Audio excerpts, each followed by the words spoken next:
Hey, I'm Joel. Welcome to my woodshop.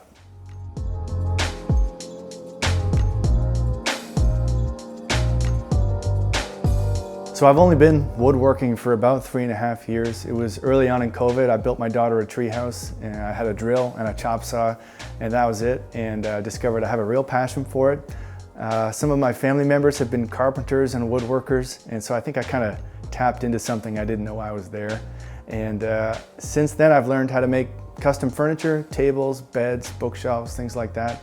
And also discovered a passion just as much for tools, fixing tools, working with tools, figuring out how they work. And so that's been the focus of my woodworking journey these last few years.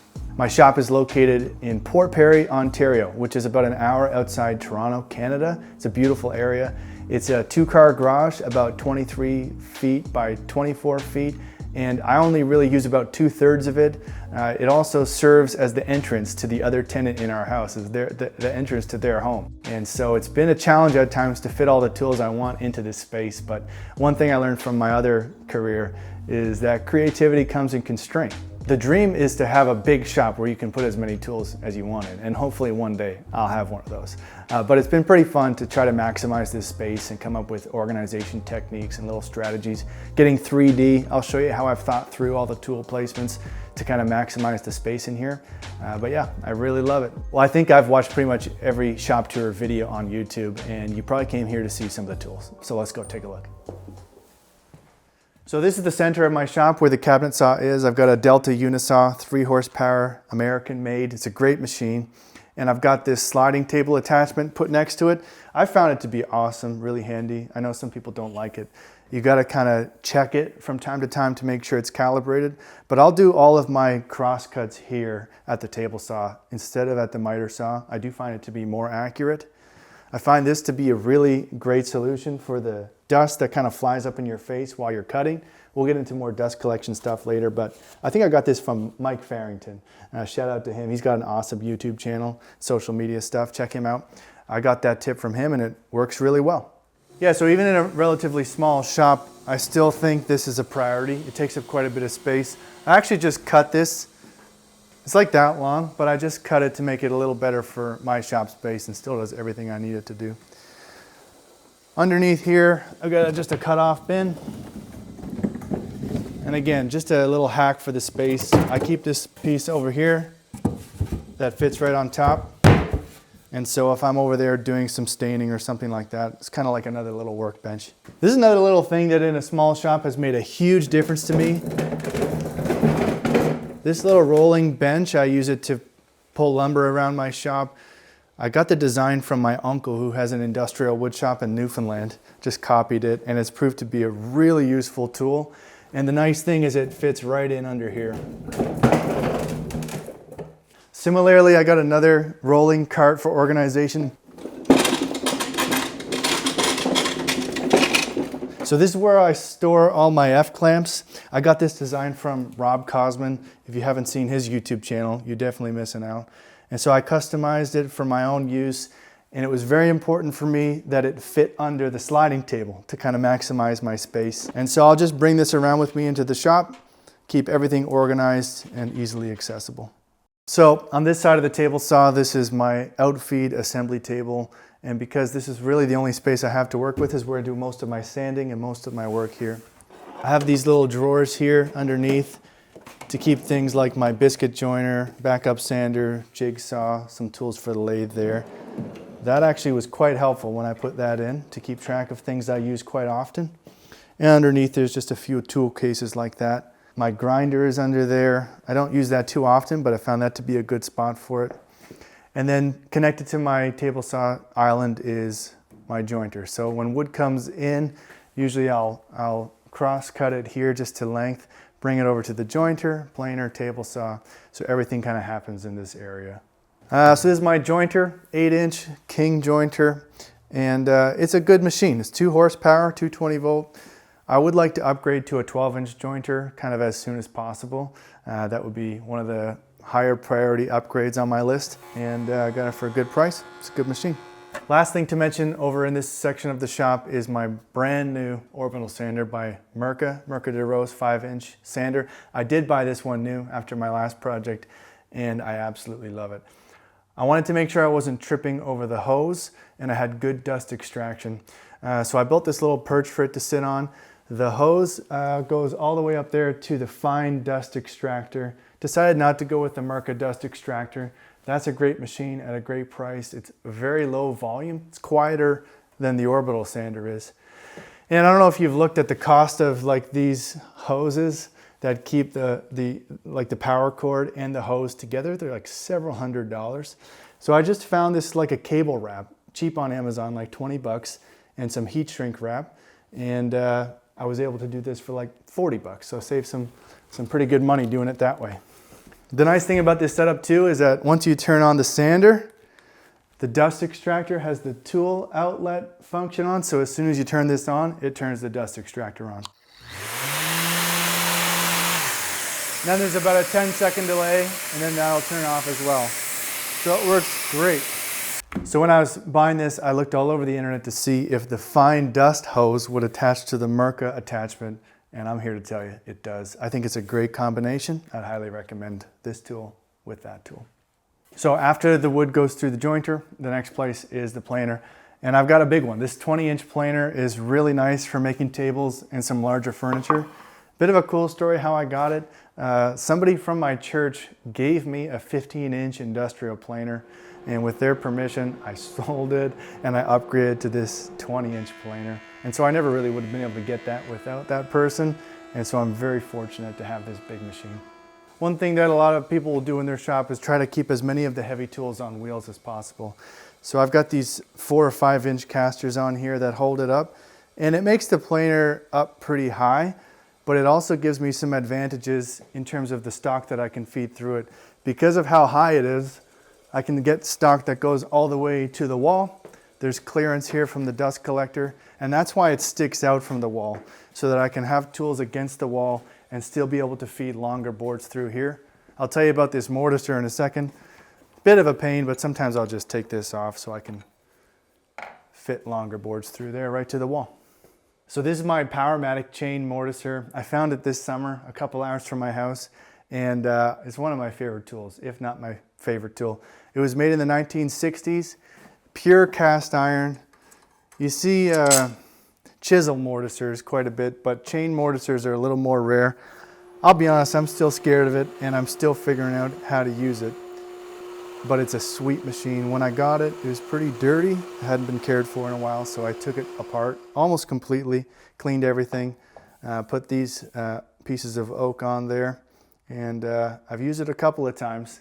Dust collection actually works really well on it, but this is a tool that I need to spend a lot more quality time with, getting to figure out how it works. So when I found this tool, I don't think it had been used for about 10 years, and the guy I bought it off gave me all this tooling that goes with it.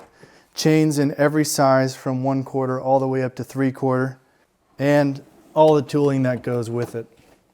So this was a bit of a gold mine to find, because if you wanted to replace one of these, you're looking at least $1,000 for each. It's probably not worth that anymore, but there's a lot of value in here. And I got the whole machine and all of that for $500. So even though I almost died moving it because it's 600 pounds, I figured it was worth to have in the shop. So the mortiser is the second oldest tool in the shop from the 60s. This is the oldest tool in the shop. A Delta Milwaukee 14-inch bandsaw made in the 1940s, American made obviously. It's been upgraded with a 1 horsepower ball door motor, 110 volt single phase. It's a great little machine. This is actually the metal cutting version. I use it just for wood. Let me know if I'm doing anything wrong. So this bandsaw, I've got 2 bandsaws in the shop. I'll show you the other one in a second. Just use this one for curve cuts. So this is the other main section of my shop, my Mitre Saw Workbench. This is where a lot of my stuff gets organized and stored in drawers. I built that this summer with some elm that was cut right here in my neighborhood, got for free, so I turned it into a workbench. And I got the saw that everybody has, the Bosch 12-inch miter saw. Obviously the big advantage is how tight it goes to the wall. And I got to give a shout out to Chris at Benchtop Woodworks. He's got this aftermarket dust collection attachment that works extremely well. Before I had that, there was dust everywhere, but that sucks up pretty much everything. So on this side of the bench, I've got some thinner drawers, which works really nice for organization. I keep my wrenches up there. We've seen the chain mortiser stuff. There's some table saw blades here, other blades, sandpaper, super organized. So this is nice for organization. Over here, there's some bigger drawers, and some of it's an absolute mess. Some of it's a little better organized. Keep some of the lathe stuff here, shaper, cutters. It was tough to keep my shop organized before I had all these drawers. Similarly, it was tough to keep all the screws and nuts and bolts and loose items organized until I did all this. That's been really helpful. I've got some router bits here, sandpaper. This is just French cleat, so you can take it off anytime you want. And these old cabinets, they're on the upgrade list too, for sure. The reason I have this piece in here underneath it is because these are kind of about to fall apart. So these sit right on this. I've actually found this to be extremely useful for the small things that I use all the time. It's usually a little more organized than that, but I can just take whatever I need right off there, and everything is kind of right where I need it. In the last year or so, after a lot of thought and research, I decided to go with the Metabo HPT line of cordless power tools, and I really like them. They've got the 18/36 volt batteries, and they're nice machines. Got a little brake on there. And so just to make sure I'm using all the same batteries, I'm beginning to expand my tool line. This is an awesome tool. I would highly recommend this full-size cordless router. It's got the brake, it's powerful, it's been really great to use. And these 36 volt hammer drills have also been great. This is my other bandsaw, Laguna 14BX. Certainly nice to have two bandsaws in the shop. I just use this one for resawing and random cuts here and there. It's got a 2.5 horsepower motor on it. It's got the brake, 220 volt. It's a nice machine. It's on the upgrade list though. I'd like to get something bigger, something older at some point, but it serves me well for now. This is the newest tool to the shop. I got this last week. I've been looking for it for a little while.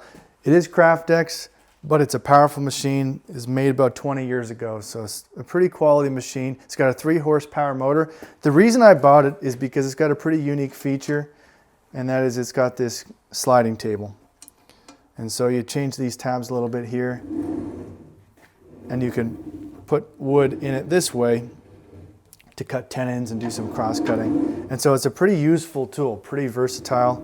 I haven't fired it up yet because I need to do something with the cord. But it was well taken care of by a career woodworker, and I'm really happy to have this one in my shop. Last tool in this corner is the drill press, but before we get there, I gotta highlight this t-shirt here. This is from my friend Jack Forsberg at the Watkin Temple. He's an amazing guy. If you're not following him on Instagram or YouTube, I don't know what you're doing, but he's been super kind to me, and you gotta check out the Watkin Temple on YouTube. It's amazing.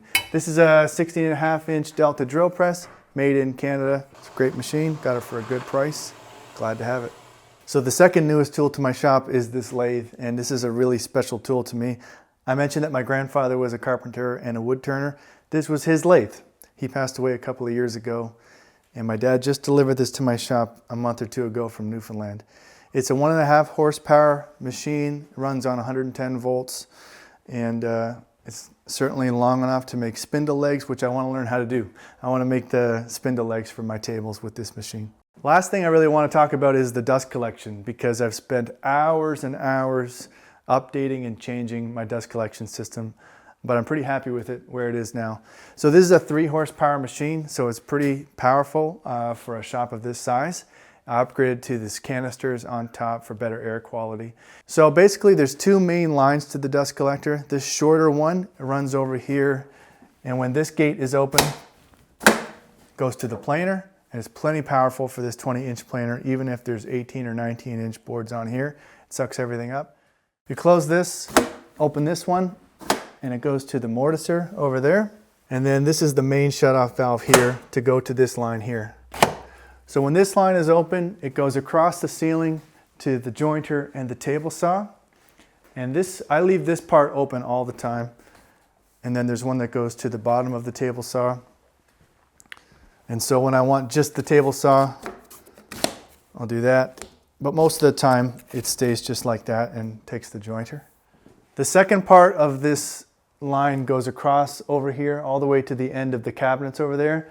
I use that line a whole lot less often, so usually these stay open and those are closed.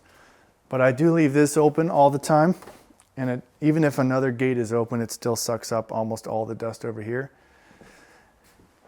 And then if it keeps coming over, this is the blast gate for the bandsaw. And the last portion over here, this is a blast gate for the shaper. So when I use this shaper, I'll pull it out so that I can get a lot of space, and then I'll just attach the dust collection hose to that. So that's all the large dust collection. The fine dust collection, the filter, I made this box a couple of years ago. Inside that is a furnace pump, and on the outside are furnace filters.